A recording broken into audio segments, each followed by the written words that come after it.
दोस्तों नमस्कार।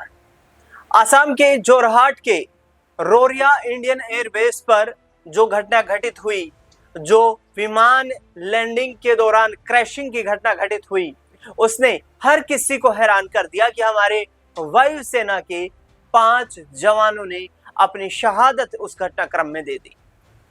बता दें आपको कि ये वायुसेना का विमान था जो क्रैश हो गया। इस हादसे में पायलट समेत 5 जवानों की जान चली गई, जिनमें squadron leader Prashant Singh, flight lieutenant Shubham Kumar, sergeant Jitendra Sharma, Agniveer Vayu Khemaram Kumawat और अग्निवीर वायु दानिश आलम शामिल थे। इस घटनाक्रम में एक को पायलट जो था वो घायल हो गया है। हादसा उस वक्त हुआ जब विमान एयरबेस पर उतरने की कोशिश कर रहा था।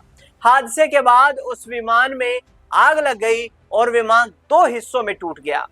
ये AN-32 मालवाहक विमान था जिसका इस्तेमाल सैनिकों और सामान की ढुलाई के लिए किया जाता है। हादसे की वजह सामने नहीं आ पाई है और इंडियन एयरफोर्स के अनुसार बता दें आपको कि उन्होंने इस उड़ान को एक रूटीन विमान की उड़ान बताया है। साथ ही ये अपील भी की है कि कोर्ट इंक्वायरी के बाद जांच जो सामने आएगी उसी के आधार पर यह स्पष्ट हो पाएगा कि आखिरकार ये पूरा घटनाक्रम कैसे घटित हुआ है। अब आपको हादसे के वो 3 फोटोज दिखाते हैं, जिन तस्वीरों में आपको ये समझ आएगा कि आखिरकार ये घटनाक्रम कितना भयावह था और किस तरीके से ये प्लेन जो है ये लैंडिंग के दौरान क्रैश हो गया।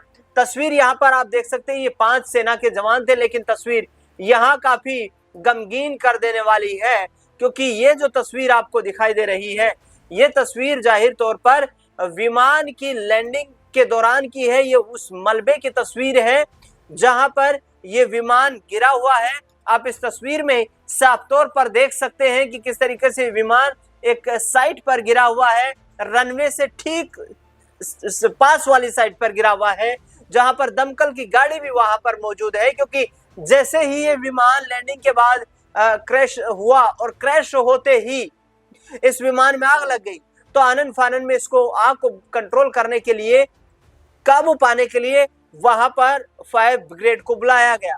देखिए किस तरीके से 2 हिस्सों में विमान टूट चुका है। एयरफोर्स के जो जवान बचाव कार्य के लिए आए थे वो इस विमान के अंदर फंसे हुए लोगों को रेस्क्यू करने का भी प्रयत्न कर रहे हैं और आग पर काबू पाने का प्रयत्न यहाँ पर सीधे तौर पर किया गया है। धुएं का गुबार आसमान में इतना था कि हर कोई इस घटनाक्रम से हैरान हो गया कि आखिरकार इतना दर्दनाक ये हादसा कैसे हो सकता है। अब सवाल ये खड़े हो रहे हैं कि क्या ये विमान आउटडेटेड तो नहीं था, क्या ये विमान उड़ने लायक था, क्या इस विमान की जो क्षमता बताई जा रही है उस आधार पर इसके इंजन काम कर रहे थे, क्या ये विमान जिसकी क्षमता करीब 60 टन माल को लेकर उड़ने की थी, क्या ये माल को ढोने के लिए अनुकूल इसमें तमाम जो सिस्टम लगाया गया था, या फिर किस पुराने विमान के जरिए ही माल को एक दूसरी जगह से यहाँ स्थानांतरित किया जा रहा था। इसके साथ ही मैप से अब मैं आपको समझाने का प्रयास करता हूं कि हादसा कहां घटित हुआ है और रनवे और इसके साथ साथ जो जिस जगह पर ये क्रैशिंग हुई है वहां का कितना डिस्टेंस है। मैप के जरिए आप समझिए, ये तस्वीर जोरहाट एयरफोर्स स्टेशन की तस्वीर है। ये जोरहाट एयरफोर्स स्टेशन है, इसके साथ ही रनवे जो बना हुआ है वो बिल्कुल पास में है और जहां पर ये लैंडिंग साइट है, ये जो क्रैशिंग साइट है, ये रनवे आपको दिखाई दे रहा है यहाँ, और ये जो क्रैशिंग साइट है यहाँ आप देख सकते हैं कि जैसे ही रनवे पर लैंड किया विमान ने, हो सकता है जब स्ट्रिप पर, जब रनवे पर विमान लैंड कर रहा हो तो उस दौरान विमान की गति तेज हो सकती है, जिसके कारण विमान इस रनवे पर फिसल सकता है और फिसलने के बाद वो बेपटरी हो सकता है, यहाँ पर रनवे से नीचे उतर सकता है, जिसके कारण ये इतना बड़ा हादसा घटित हो गया कि विमान 2 हिस्सों में टूट गया। और जैसे ही ये क्रैश हुआ उसके तुरंत बाद यहाँ पर इसमें आग लग जाती है। हालांकि आग पर जब तक काबू पाया गया, आग को जब तक बुझाया गया, तब तक इस विमान में कुछ नहीं बचा था। इस विमान में कुल 6 लोग सवार थे, जो जिनमें से 5 लोग इस दुनिया को अलविदा कह गए, यानी कि भारतीय सेना के 5 जवान इस दुनिया को अलविदा कह चुके हैं। इंडियन एयरफोर्स का ये AN-32 कार्गो प्लेन पहाड़ी और दुर्गम इलाकों में भी उतरने में सक्षम बताया जा रहा है। भारतीय वायुसेना के पास लगभग 100 एंटोनोव AN-32 टेक्निकल ट्रांसपोर्ट विमानों का एक बेड़ा है। हालांकि इंडियन एयरफोर्स ने शुरू में सोवियत मूल के ऐसे 125 प्लेन खरीदे थे, लेकिन अब एक्टिव ड्यूटी प्लेन की संख्या लगभग 100 ही रह गई है। AN-32 ने 1980 से इंडियन एयरफोर्स की मीडियम लिफ्ट ट्रांसपोर्ट क्षमताओं की रीढ़ की हड्डी के तौर पर काम किया, जो मैंने यहाँ पर आपको जिक्र किया। क्या ये विमान पुराना तो नहीं था? वही यहाँ पर जो तस्वीर सामने आ रही है कि इंडियन एयरफोर्स के बेड़े में 1980 से ही ये AN-32 विमान जो है ये शामिल किए जाते रहे हैं। गर्म मौसम और हिमालय जैसे ऊंचे इलाकों में ऑपरेशन के दौरान इनकी मजबूती के कारण इसे काफी अहम माना जाता है। जनवरी से जून तक वायुसेना के अब 2026 में जितने भी विमान हादसे हुए हैं उन पर भी एक नजर डाल देते हैं।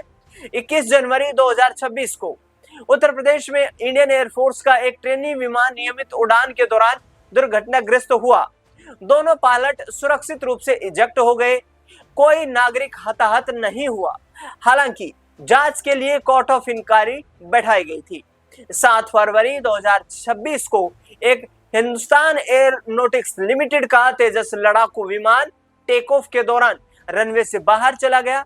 बाद में रिपोर्ट्स में सॉफ्टवेयर गड़बड़ी को कारण बताया गया। पायलट बच गया जबकि अन्य लोगों को चोटें आई थी। 5 मार्च 2026 को असम के कोरबी आंगलोंग क्षेत्र में ट्रेनिंग के दौरान Su-30 MKI क्रैश हो गया था। दोनों पायलट्स की मौत हो गई थी। इनमें से एक पायलट ऑपरेशन सिंदूर से भी जुड़े हुए थे। वहीं 17 अप्रैल 2026 को पुणे इंटरनेशनल एयरपोर्ट पर वायुसेना के लड़ाकू विमान की हार्ड लैंडिंग हुई। प्लेन को अंडर कैरेज यानी कि विमान का निचला हिस्सा खराब हो गया और इसके कारण वह रनवे पर टकरा गया। इस रनवे को उसने 11 घंटे के लिए ब्लॉक कर दिया था, यानी कि रनवे 11 घंटे तक बंद रह गया था।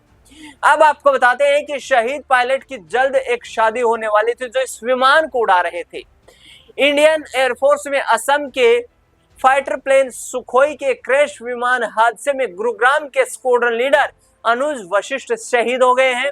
अनुज मूल रूप से हरियाणा रोहतक के ककराना गांव के रहने वाले थे।